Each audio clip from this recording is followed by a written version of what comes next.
A revolt by African-American students at the University of Missouri has forced two top officials to resign.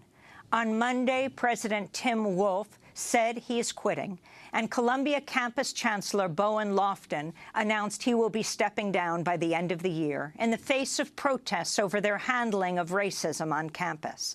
African-American students have staged weeks of demonstrations against what they call a lax response to bigotry and vandalism. For a week, an African-American graduate student named Jonathan Butler staged a hunger strike that he said would only end with Wolfe's resignation. Students set up a campus encampment in support of Butler's action. They've dubbed themselves Concerned Student 1950, a reference to the year the school's first black student enrolled. The administration's also faced opposition from graduate students who fought to win back their health coverage and activists who denounced a move to sever ties with Planned Parenthood under Republican pressure. A turning point came on Saturday when African-American players on the University of Missouri's football team joined the protest. In a tweet quoting Dr. Martin Luther King, Jr., the players wrote, "The athletes of color on the University of Missouri football team truly believe in justice anywhere is a threat to justice everywhere." They announced they would no longer take part in any football activities until President Wolfe resigned or was removed, quote, due to his negligence toward marginalized students' experience, unquote. The coach and athletic department soon came out in support of the team. The pressure on Wolfe then snowballed. The following day, members of the concerned faculty group at the University of Missouri voted to stage a walkout, and the Missouri Students Association, representing 27,000 undergraduates, called on Wolfe to resign. On Sunday night, Wolfe was still defiant, vowing to stay on. But in a shocking turn of events Monday, Wolfe held a news conference to announce his departure. I'm resigning as president of the University of Missouri system. My motivation in making this decision comes from love. I love MU, Columbia, where I grew up, in the state of Missouri. I've thought and prayed about this decision. It's the right thing to do. The response to this announcement, I'm sure, ranges from joy for some to anger to others, and that's why we're here today. So let me speak to why this is so important at this time. To our students, from Concerned Students 1950 to our grad students, football players and other students, the frustration and anger that I see is clear, real, and I don't doubt it for a second. I'd ask everybody, from students to faculty, staff, to my friends, everybody, use my resignation to heal and start talking again, to make the changes necessary, and let's focus on changing what we can change today and in the future. That was University of Missouri President Tim Wolfe announcing his resignation. His move came just before the school's governing body, the Board of Curators, was set to discuss his future. The resignation of Columbia campus chancellor Bowen Loftin came just hours later. His departure takes effect in January, but he will stay working at the university. Students gathered on campus to celebrate their victory, and activist Jonathan Butler announced his hunger strike was over. Addressing supporters, Butler wore a T-shirt that said, quote, "I love my blackness and yours." Please stop focusing on the fact of the Mizzou hunger strike itself. Look at why did we have to get here in the first place, and why the struggle, and why we had to fight the way that we did. At the end of all this, after all the letters we've sent, all the in-person interactions, after all the forums we've attended, after all the tweets and DMs that we've sent, telling the administration about our pain, it should not have taken this much. And it is disgusting and vile that we find ourselves in the place that we do. So with that in mind, I give all glory to God for even allowing me to still stand in this moment.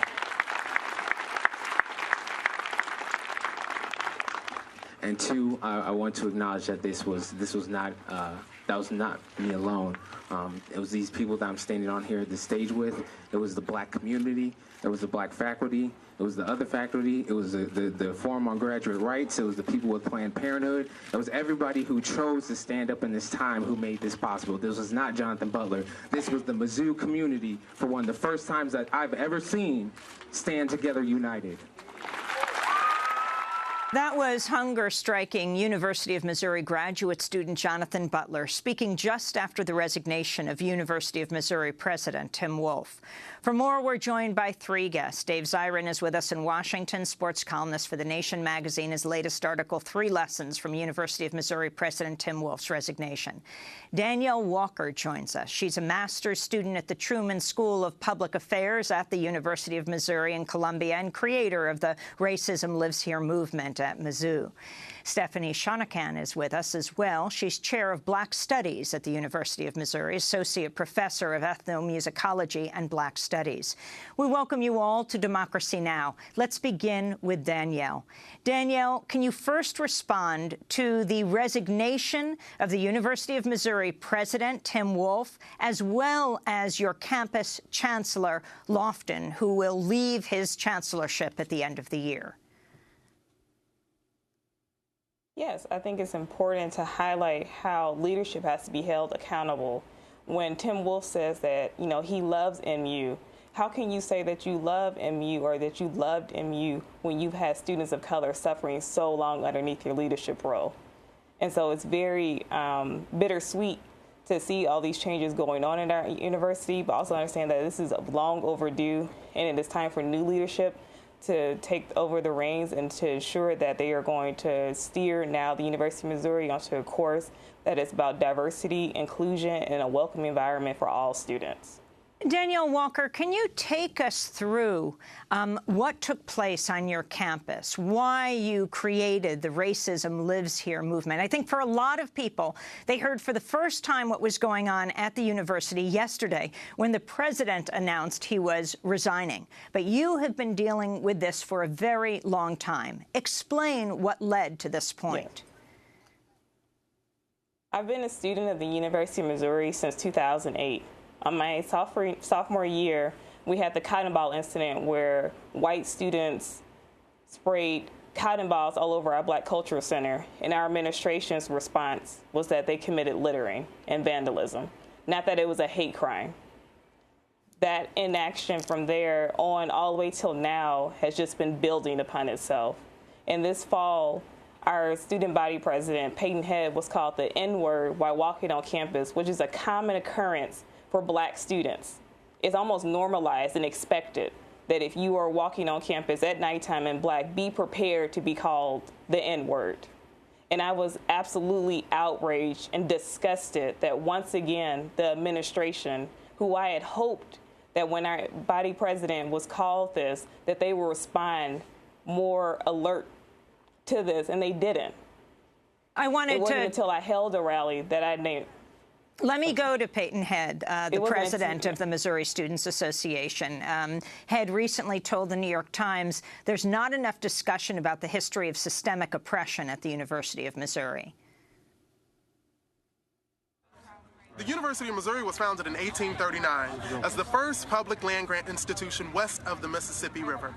Who was building buildings in 1839? Slavery wasn't abolished until 1865. But we don't talk about that history here at the University of Missouri. Who built this campus? Who built the library that's celebrating its centennial this year? Mr. Brady, was for Brady Commons, which was the name of the MU Student Center.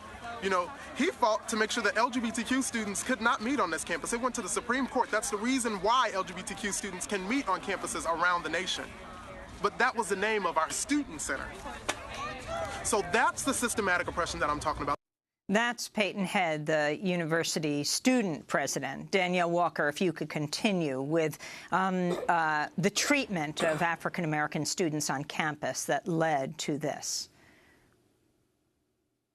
Yeah, once again, all these incidents just seem to be almost a rite of passage for Black students when they enter into the University of Missouri, that they are going to be faced with this hostile racial climate, the lack of sensitivity from their professors when they're trying to have, engaging dialogue in classes when their classmates are invalidating their experiences. I think it's atrocious that all these protests and movements had to get to this point in order to truly bring about change, that a student was willing to give their life in order to bring the necessary attention of what we've been experiencing so long at this university. With Concerned Students 1950, once again articulating this complex history at the university. There are so many tours that goes on in our campus, and the history is still being denied, and I think that's why it's important for Peyton Head to shed light on what has been occurring at our campus and why racism, when I said it lives here, because it does, it lives in our history, it's embedded in our traditions and our legacy, but there's never been any formal acknowledgement of this history and how that continues to perpetuate these acts of hate.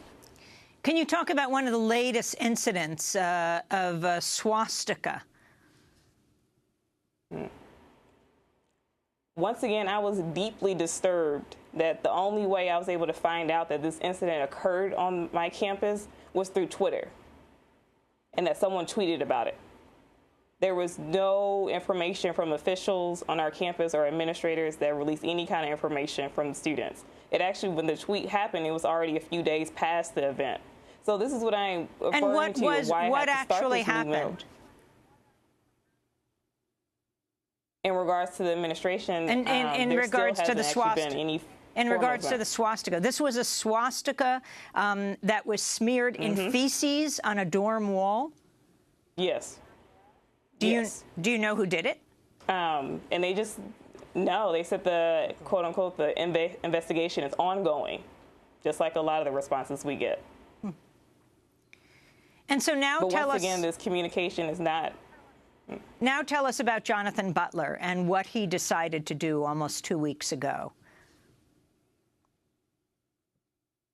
I'm not too sure what personally led Jonathan Butler to his decision. I found out, just like the majority of the campus, 2 weeks ago on Monday morning that he was embarking on this hunger strike. I was definitely concerned about his safety and his health, but understanding that there are many different approaches in order to bring about positive change on our campus, and it was going to take a lot of different angles, a lot of different strategies in order to truly bring change upon the University of Missouri. And that should tell you everything you need to know about the climate here, that it took measures such as willing to give your life in order to truly try to bring about positive change in our campus, because, Tim Wolfe is saying, this is a time for listening. No, we've been talking for a while. There's no need to ask for us to, for you all to listen more. We have been talking. Before I was even at this campus, Black students have been talking. It is time for you all to take action. You are in these roles and these positions of power, and we are holding you accountable, because when you say you are for the students, we are the students.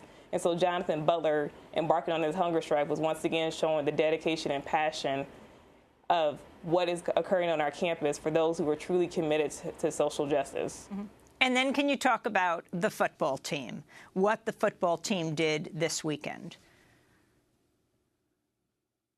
I think the football team was a very strategic and well-needed blow to really, burst open what has been simmering on the table for a while. I think it's important, to show that sense of solidarity and understand that there is power within the football team.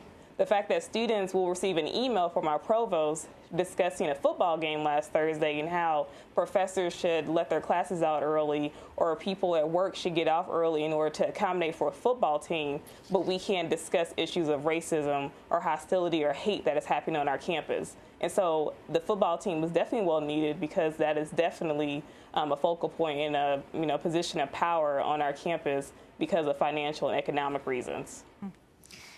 Professor Stephanie Shonekan, you're the head of Black Studies at the University of Missouri.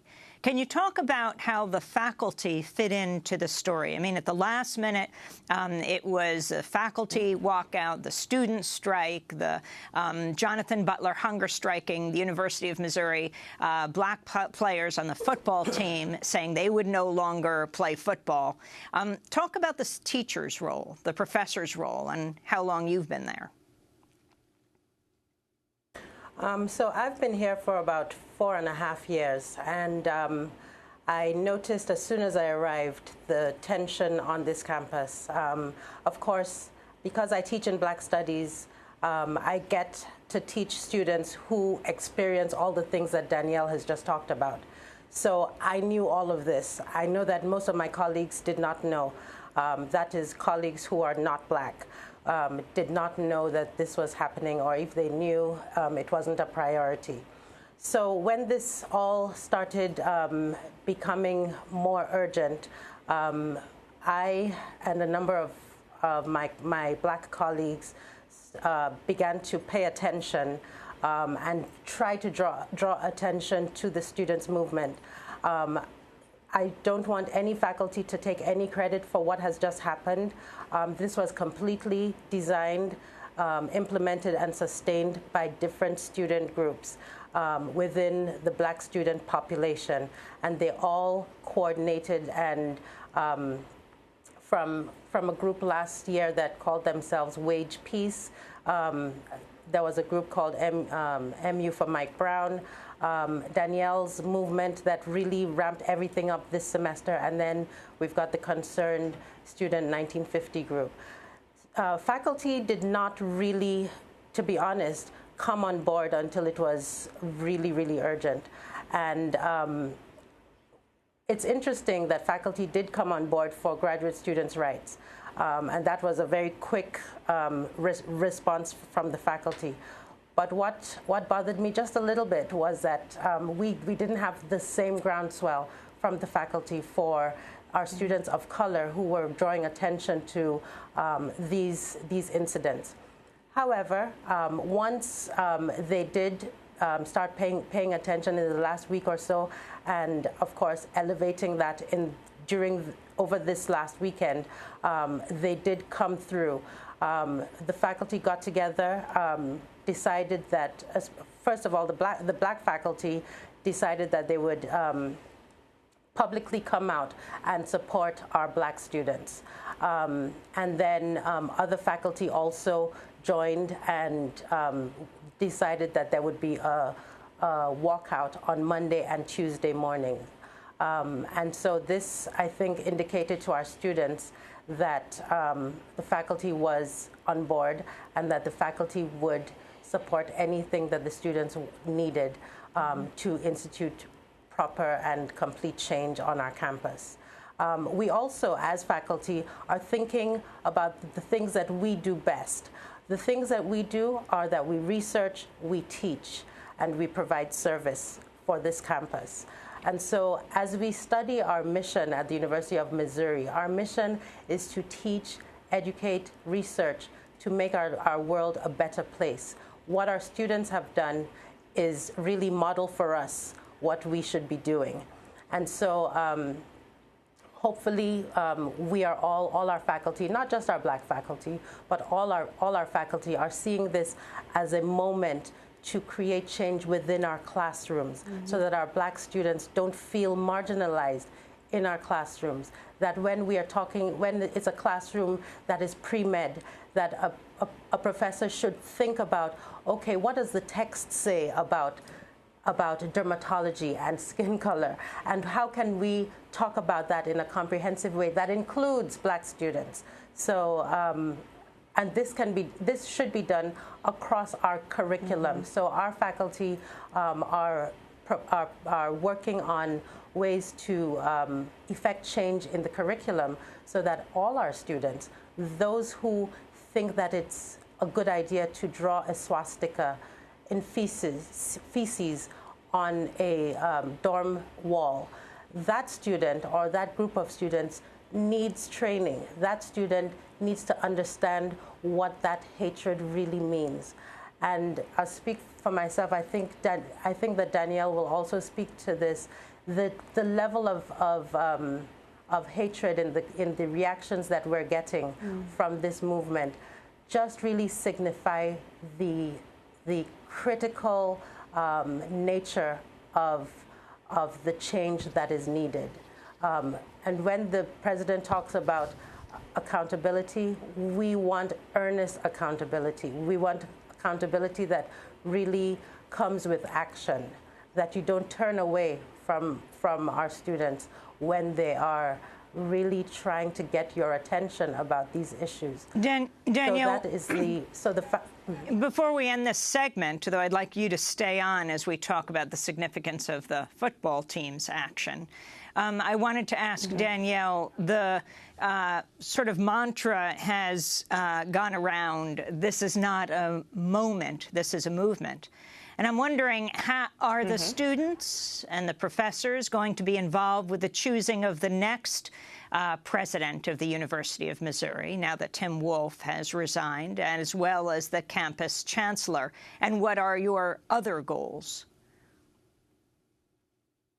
I mean, it would be amazing for that collaborance to occur, for us to be able to provide input. I mean, currently right now at the university, the chancellor staff is predominantly white. So this is presenting great opportunity to really diversify the staff and our leadership team in those power and key positions. Once again, like this is not just a moment, this is a movement. There is still plenty of work that needs to be done at the university. There is still plenty of other people that need to be held accountable. I think another step in the right direction is instituting and establishing a hate crime policy at the University of Missouri. So speaking on, the students who did the swastika, and setting that tone that these acts are not tolerated at our university. And then understanding what will happen to you if you choose to violate our core values, which is respect, responsibility, excellence, and discovery.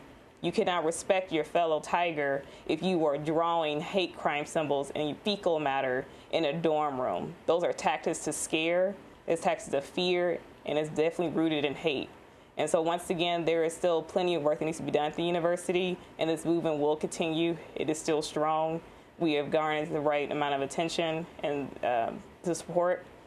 And understand that there are plenty different avenues. Dr. Shonekan is the only Black department chair at our university.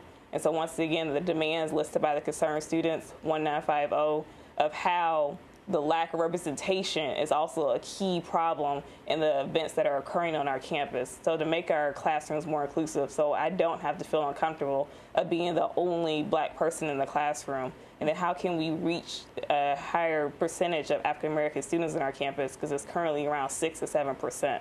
All these are still key goals. And once again, that needs to be established in our university. And so there are plenty of things that still needs to be done. And once again, it does start from the top down. So with this new leadership, and hopefully leadership of color, could really start Mizzou onto the right direction, becoming a more safe and inclusive environment.